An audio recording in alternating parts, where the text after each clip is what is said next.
Hello everyone, and welcome to the Ballbriggan Loves Learning CV webinar. My name is Orla and I'm the Guidance Counsellor in the Adult Ed Centre in Balbriggan.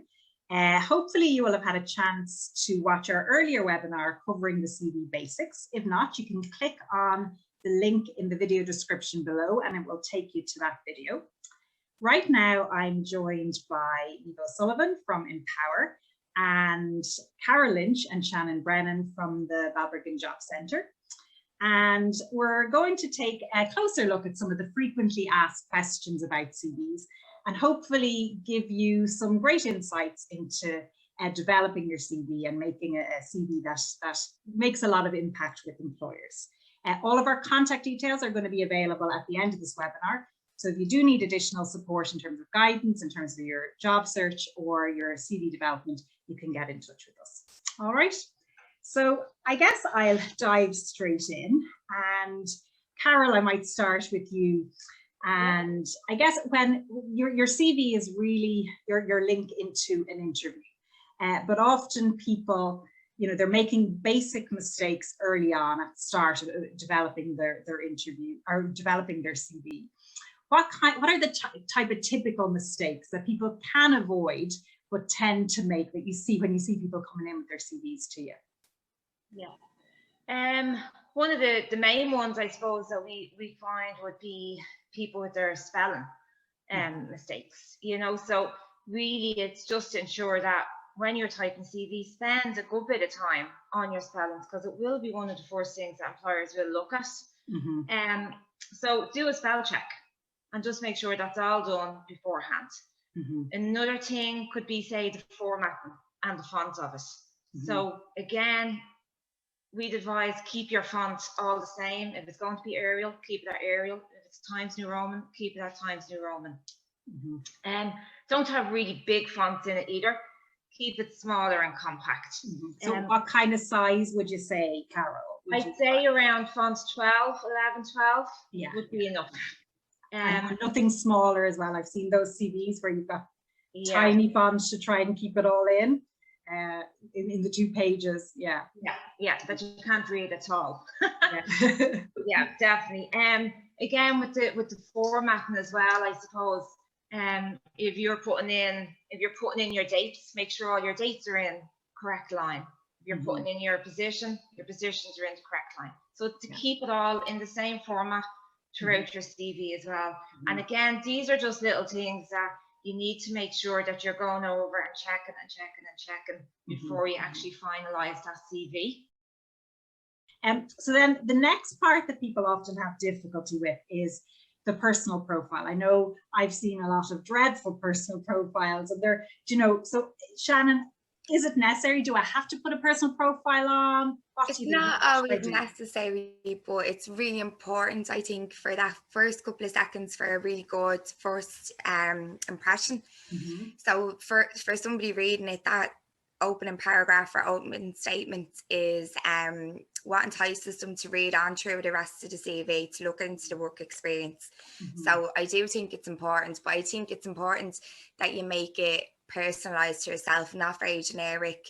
Try not use too much of the buzzwords, but the right words that are going to match up to the job description you're going forward for. So really good tip is to read the job description that you're applying for and try and match your experience with that as an opening paragraph. Give them a good bit of information around what experience you do have, but what's relevant to the job role that you're going forward for. So you don't need to give them absolutely everything you've ever done, just what they need to know. It's a good idea as well to use the language that's in the job description, because with the softwares that they use, that will match up perfect with it, and it gives you a really good chance then of being ranked as a top kind of pick. Can you tell us, Shannon, can you tell us a little bit more about you mentioned the software there? Yeah, so ATS software, it's used quite commonly. I'd say it's a lot more common now that we've got so many people out of jobs. but it's a software that's developed to kind of save the hiring manager or HR time. And what it does is it scans a CV and it scans the job description and it tries to match the better fits with the job description. So we'll be looking for the same language that's used in the job description on the CV to match you up with the experience they're looking for or the skills that they're looking for. So using the language can be really really good for your CV to get you forward to that kind of, to get you up the ranks, I suppose. If there's 500 applicants going for a job and you've said that you are exactly what they're looking for within them couple of first opening lines, you have a really good chance of an actual person viewing the CV and picking you for an interview. As well, if you're finding it difficult to kind of let the opening statement flow as a paragraph, it's not a bad idea to bullet point it. So really quick to the point information, what experience you have, if you're a professional, how long you were in that area for, and relate it to stuff you've done. Don't just say like I'm a team player, but give a demonstration of where you've got them skills from working in X, Y, and Z jobs. So it is a little bit difficult, and it should be tailored to every time that you're sending a CV. Your work experience never changes because it is what you've done, but this can be related just to the job role that you're going forward for. So it's a really good idea to tailor it every time you send a job. And once you get into the rhythm of doing that, it becomes a little bit less of a chore. Yeah. So the first couple of times are difficult, but you get into the swing of it. So you're saying starting with the job spec, looking at the keywords, looking then at your personal profile and see how you can match it. And bearing in mind the keywords for the software, because you mightn't even be seen by a human being unless you get through the obstacle of the software in terms of the keywords, and keeping it concrete in terms of where you have experience and how much experience you have in that. Okay, so then we would have, so let's say I meet with somebody, and this happens often that, they tell you about their experience, and they sound like they've great qualifications, great experience, but they say, look, I've applied for 30 roles and I haven't even gotten an interview. I can't even get to interviews. I don't know what's going wrong. So what is happening there, do you think? Or what advice would you give that person? The first thing I would say is they're sending out generic CVs by the sounds of it. So 30, that might sound great to someone, but to us, because we know they're sending out the same thing, an employer is looking at it and they're saying this person may not care about the job, and we want them to care. So what you really need to do is tailor. So Shannon kind of went into it there, which was brilliant. But so by tailoring, what you want to do is get your job spec and look at the job spec as a series of questions. So if you can match what the job spec says in your CV, you've got a much better chance of getting forward to interview. And that's a main goal. So by sending out tailored applications, you are definitely going to be higher up in the list for that person to call you for interview. And as Shannon was saying as well, like it may take time at first, but you will get quicker. It's just, you'll naturally get quicker at it, because it's like everything, practice is going to make you better. But you have much better chance of getting somewhere if you put the time and effort into it. Rather than sending 30, say focus on sending 4 really good quality CVs out every week. Much better chance that way.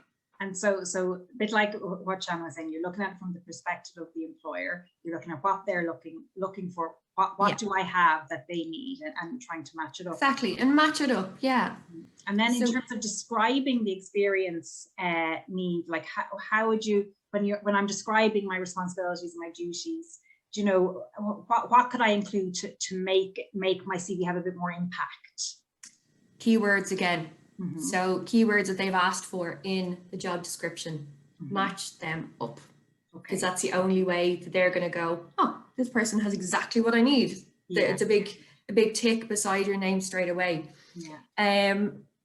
Another thing that I kind of wanted to mention is about using standardized applications on, say, the likes of Indeed.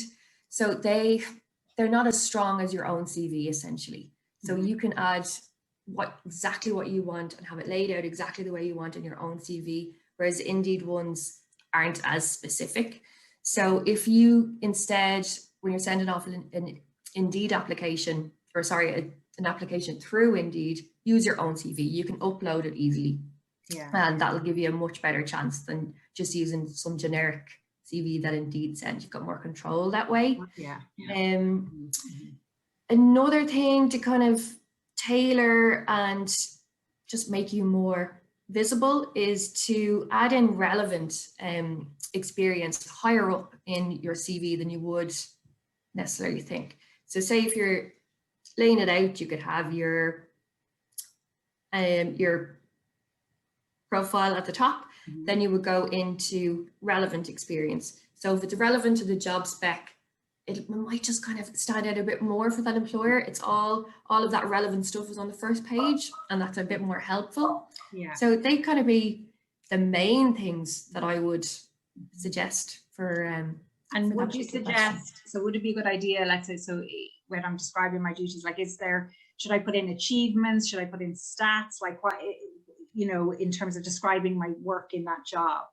Yeah, I think achievements are really good to add in, because if you don't tell them, they won't know. So, you know, and you can highlight it then as well, something that they're really looking for. If they're looking for someone that can easily achieve targets, you know, put that in as an achievement. So say, you know, I achieve my targets tenfold each month.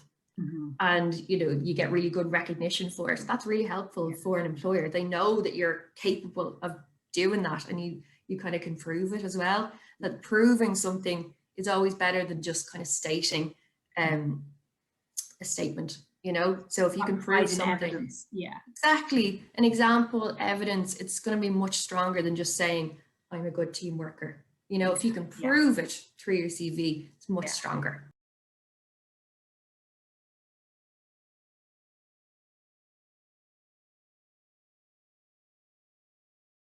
Then at the moment, I'm sure we would have a lot of people at the moment who are maybe watching this who had their job, they've lost their job during COVID, and where they were working before, that work isn't available. So they're changing careers, they're moving in a new direction. So how do they approach developing their CV? I'm moving in a new direction. I think I can do this job. I think I have the skills, but it's not obvious on my CV when I describe my achievements in that. How should I approach that? Shannon or Carol, whoever wants to jump in. Do you want me to take it? Yeah, go on. Yeah.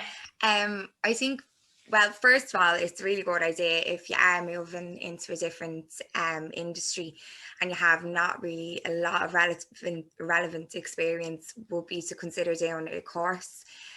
Or trying to upskill in some shape or form in that area. It doesn't always have to be a really long course, even if it's just a cert or something that gives you a bit of knowledge around the industry, and then just relates your CV back to it. Also, every job that we do, we pick up the soft skills, the transferable skills. So highlight these, the ones that are important to the new industry that you're going into. And try and match them to different things that they've said in the job description that they're looking for. So you might have had an experience in working under pressure, and it might not be relevant exactly to the industry you're going forward for, but if you can demonstrate that you've done it before and that it's something very similar, that you're going to be able to handle that kind of pressure, then move it over. Same with targets or anything at all. So highlighting soft skills can be really important. Tailoring your CV, again, I can't express how important it is. It's so necessary.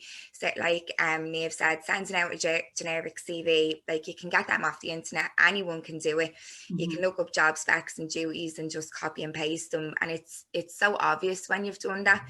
And it shows that you haven't really put the effort in, or that you don't care that much, or you could be applying for hundreds of jobs. So you want to show the employer that you're really interested in going forward for that one job. So why you feel that you're a good fit for that. So highlighting the relevant skills and tailoring the CV. Sometimes different styled CVs can help with that.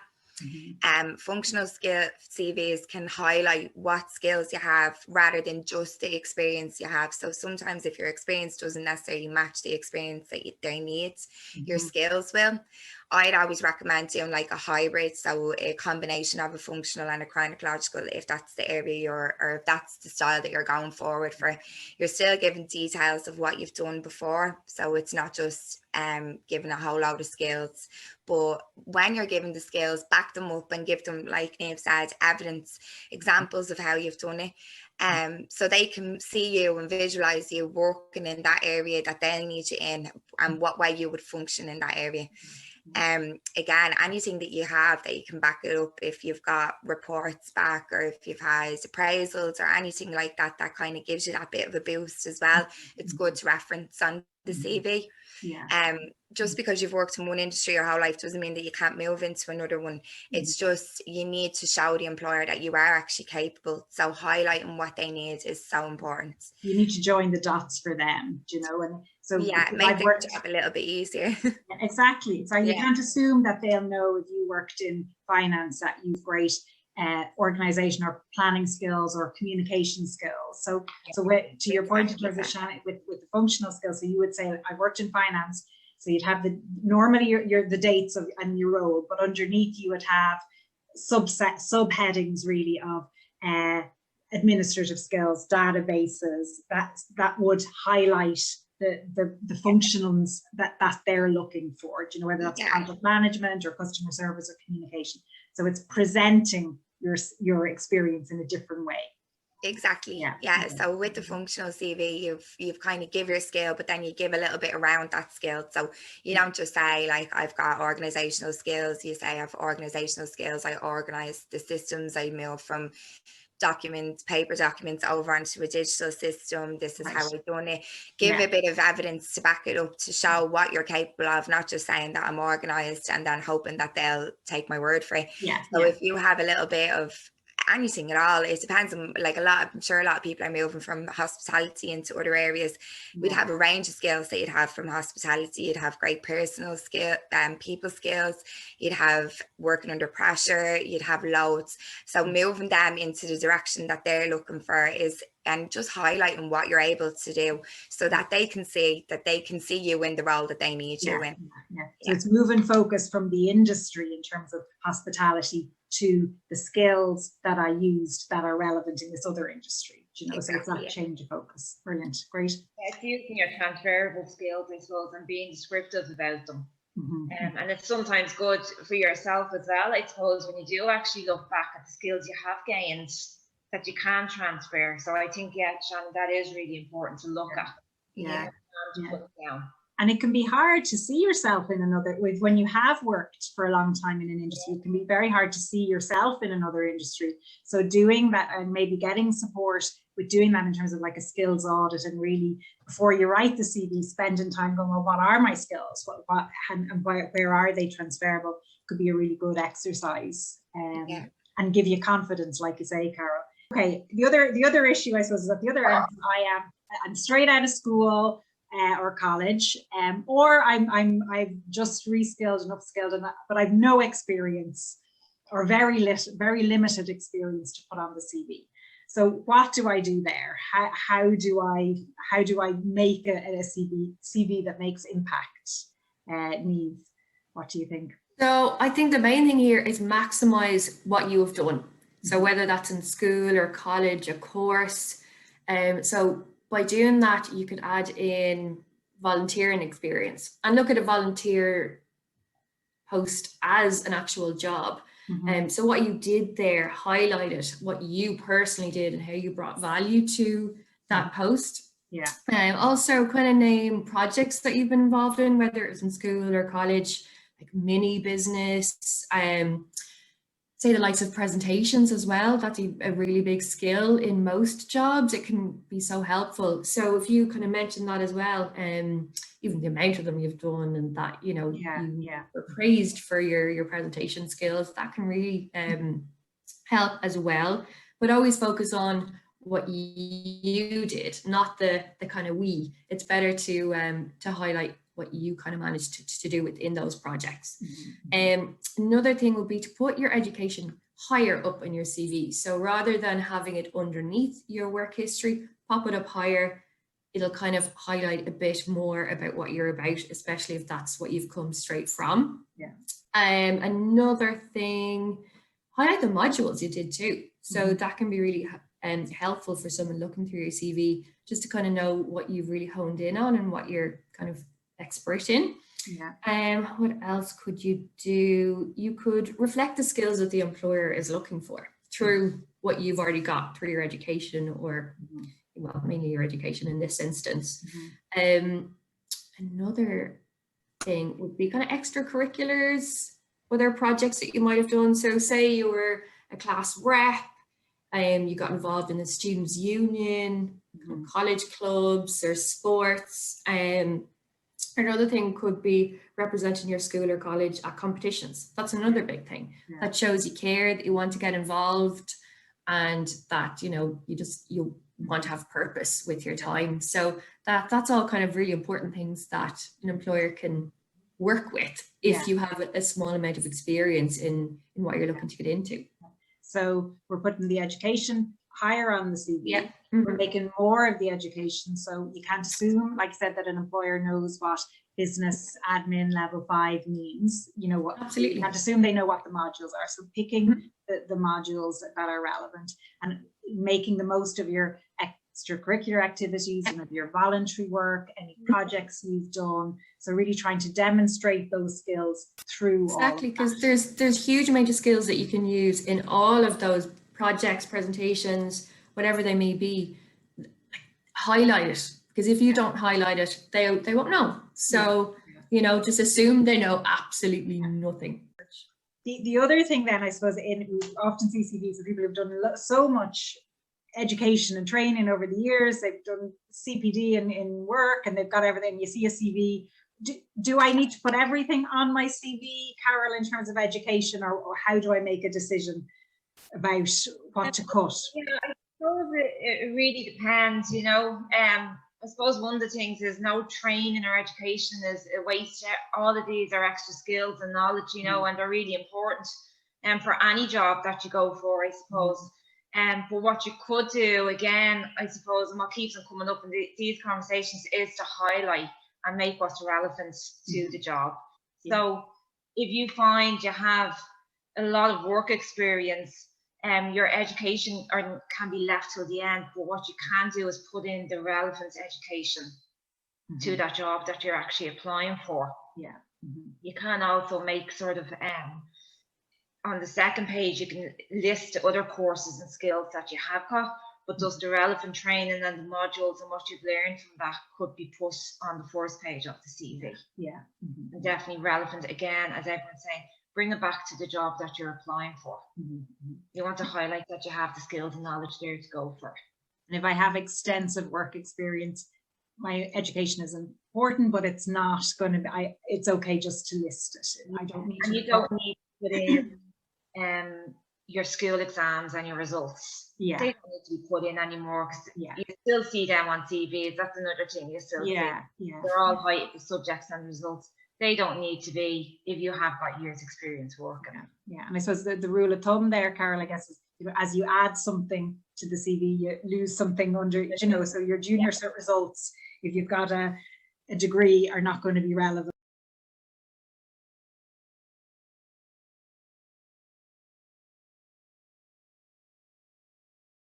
And then, Shannon, so at the moment, you know, people are, you know, I'm looking for work, and that's a big gap on my CV. I find it difficult to find work in the last 2 years. So there's a gap on the CV. Is that okay? Do I just leave it and say nothing on the CV, or what?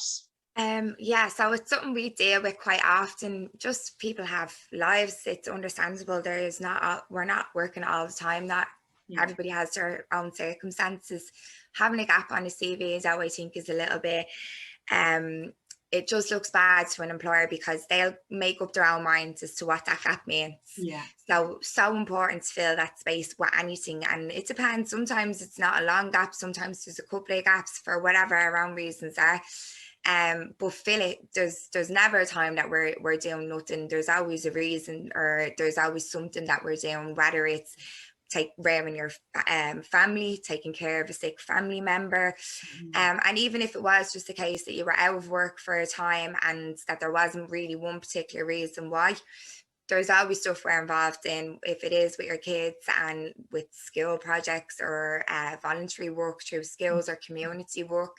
I think voluntary work looks really well on the CV because it's something you've took out of your own time. You're not being paid for it. It does gain loads of skills, so it shows that you're really willing to go out and do something that either you feel passionate about or just want to be involved in some area of the community or charity work.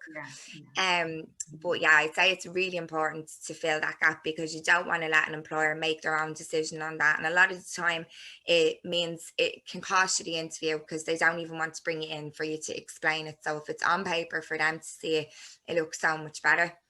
I know like people are involved with their kids' football teams or any kind of sports or activities, or even if it's your own interests. So like the hobbies and the interest section of a CV, I always think is really important. It's the one part of the CV that's like your personality. It's not just the work experience, which if they're getting loads of CVs for that job, they're all going to be fairly similar in terms of skills and what experience is coming through. So it's a good chance to kind of link in with a person on like an interest level rather than just an experience and work ethic. Okay, so then my CV then is 4 pages long. So I've done all that. I've analyzed the job spec, I've brainstormed on it, but I have 4 pages. How do I get this? Like you said at the start, 2 pages and no more. So how do I get it down? We've all seen those and they're a horror to behold sometimes, but you know, it does happen for a number of reasons. But the main thing is, or well, one of the things that you can do to kind of bring it down to that 2 pages is shorten your experience in your early career.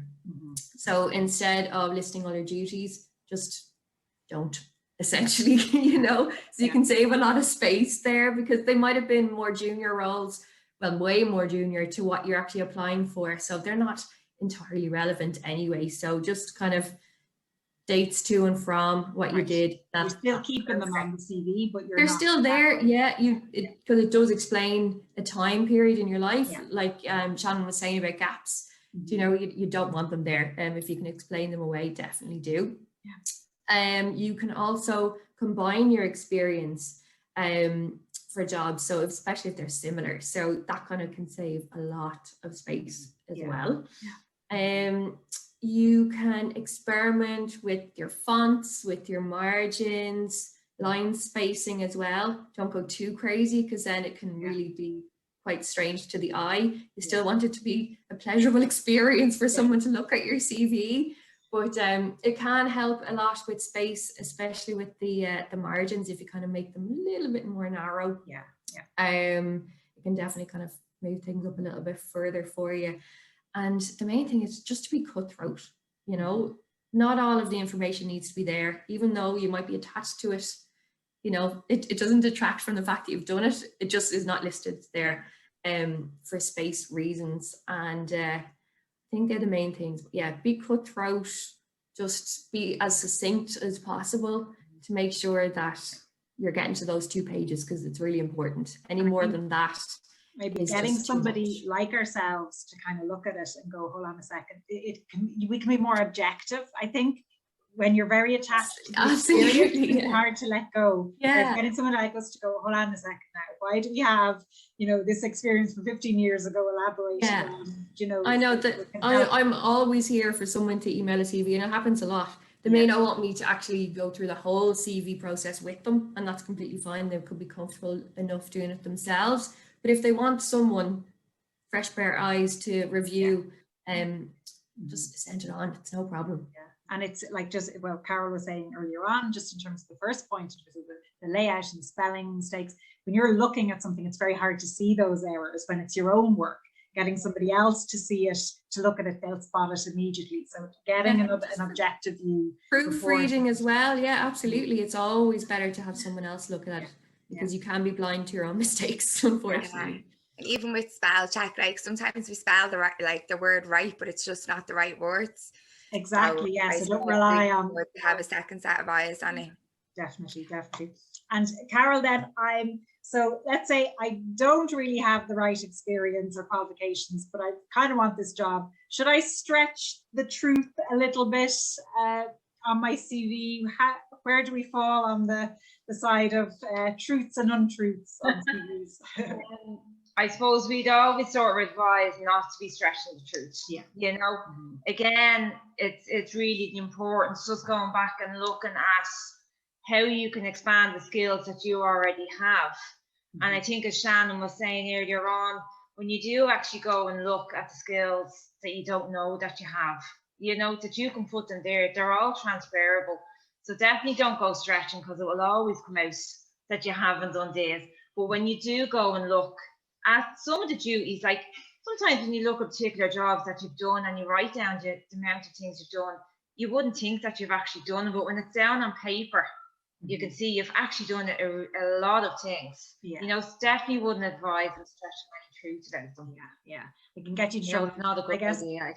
Particularly when, Shannon, when you were talking about the hobbies and interests, that can be an area that can get you into trouble. So yes, it's important to include them, but don't pretend. Yeah, don't say you do skydiving and you have no idea what it's about. You run a marathon and you find yourself the whole conversation about it. Right, you have to keep it up when you start in the job. Become a marathon runner. Yeah, I never ran a day in my life. Yeah. I do think it's really important not to lie on your CV, because once you get to that interview, it's painful watching somebody try to lie out of it, and it's so obvious as well, because if it's the truth, it just flows out, but if it's a lie, you stumble over yourself, and no matter what you end up, it just doesn't look competent. So yeah, I'd never lie on a CV. You have enough stress when you get to the interview without having to remember all your lies. Do you know? All right. Listen, that was great, girls. Thank you so much for that. So like I said, there's a webinar that covers the CV basics. If you haven't watched that, you can go back and watch that now. All of our details will be available in the video description. So please do get in touch if you want support, whether that's in terms of your job search, developing a CV, or guidance around the courses you want to do and your next steps. So we'd all be happy to help out.